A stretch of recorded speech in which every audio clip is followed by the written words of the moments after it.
अतिशय सुंदर निसर्गरम्य परिसर असलेलं ठिकाण आहे मित्रांनो. या ठिकाणाला आपण भेट देऊ शकता मित्रांनो.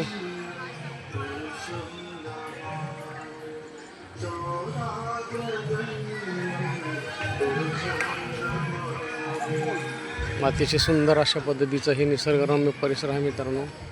या ठिकाणी एकदा अवश्य भेट द्या.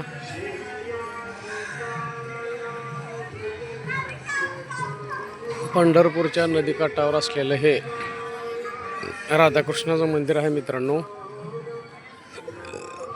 इथला परिसर स्वच्छता अतिशय चांगली आहे मित्रांनो, बघू शकताय.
हा राधाकृष्ण मंदिराचा परिसर मित्रांनो, बघू शकता आपण.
अतिशय निसर्गरम्य वातावरणामध्ये हे मंदिर आहे, हा परिसर आहे मित्रांनो.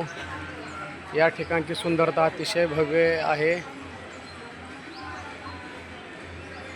कडक उन्हात सुद्धा या ठिकाणी बसण्यासाठी जागोजागी वृक्ष आहेत मित्रांनो.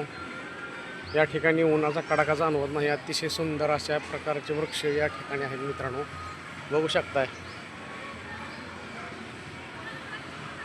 कसला वृक्ष आहे मित्रांनो, बघा. हे असला वृक्ष मी तर कधी पाहिला नाही अगोदर. बघा, हे नारळासारखं दिसतं झाड, परंतु हे नारळाचं झाड नाही मित्रांनो. बघू शकता ह्याला कशा पद्धतीचं फळ लागलेलं आहे.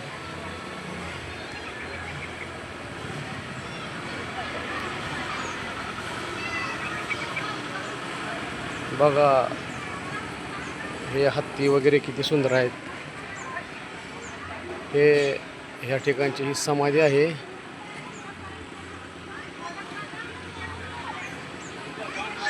बघा मित्रांनो, अतिशय सुंदर पद्धतीचं निसर्गरम्य असं वातावरण आहे या ठिकाणी.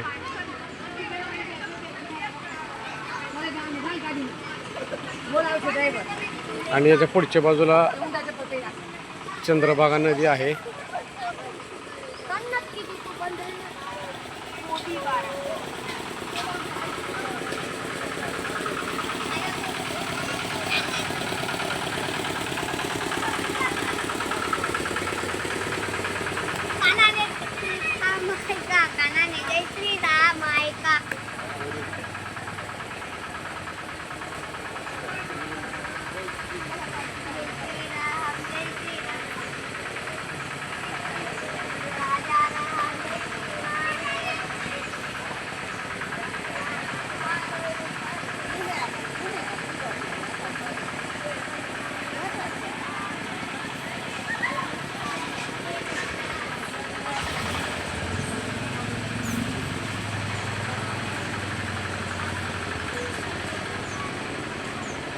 आपण या ठिकाणी गोशाळेच्या समोर बसलेले हे गृहस्थ आहेत. यांच्याकडनं आपण थोडी माहिती घेऊया मित्रांनो, ते काय सांगतायत बघूया.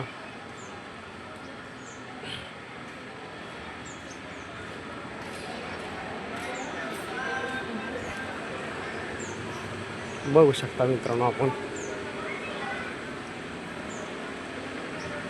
या ठिकाणची ही गोशाळा आहे. गोशाळेतल्या गायी कशा दरवाजाच्या तोंडाला येऊन उभारले आहेत मित्रांनो, बघू शकतात. रामकृष्ण हरी माऊली. गोशाळा तुम्ही बघताय का इथलं कारभार? गोशाळेच तुम्ही बघताय का?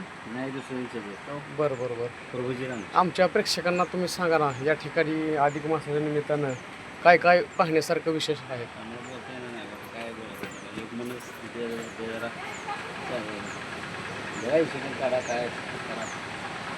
समोर हे तुम्ही पेंड वगैरे मांडले, गुळ आहे, हे या ठिकाणी केळी आहे. हे गाईला गोशाळेमध्ये आलेले लोक या ठिकाणी या अधिक मासाच्या निमित्तानं आपल्या पदरी काहीतरी पुण्य पडावं, आपल्या भारतीय संस्कृतीनुसार परंपरेनुसार या ठिकाणी लोक गाईला अन्न दिलेलं अतिशय पुण्याचं कार्य आहे असं समजतात. या ठिकाणी तुम्ही भेट दिल्याच्या नंतर या स्टॉलवर हे गाईला गोग्रास देण्यासाठी अशा पद्धतीचं त्यांचं हे खाद्य आहे. आणि या ठिकाणी तुम्ही त्यांचा काय आहे तो योग्य मोबदला देऊन आपण या ठिकाणी या गायींना या ठिकाणी हे देऊ शकता मित्रांनो. अतिशय सुंदर असा हा परिसर आहे मित्रांनो. पुंडलिकाच्या मंदिराच्या अपोजिट साईडला आहे. एक 2-3 वर्षापूर्वी या ठिकाणी या घाटाची निर्मिती झालेली आहे. या ठिकाणी एकदा तुम्ही अवश्य भेट देऊ शकताय. हा व्हिडिओ मित्रांनो आवडल्यास आपण माझ्या चॅनलला सबस्क्राईब करा, व्हिडिओला लाईक करा. धन्यवाद.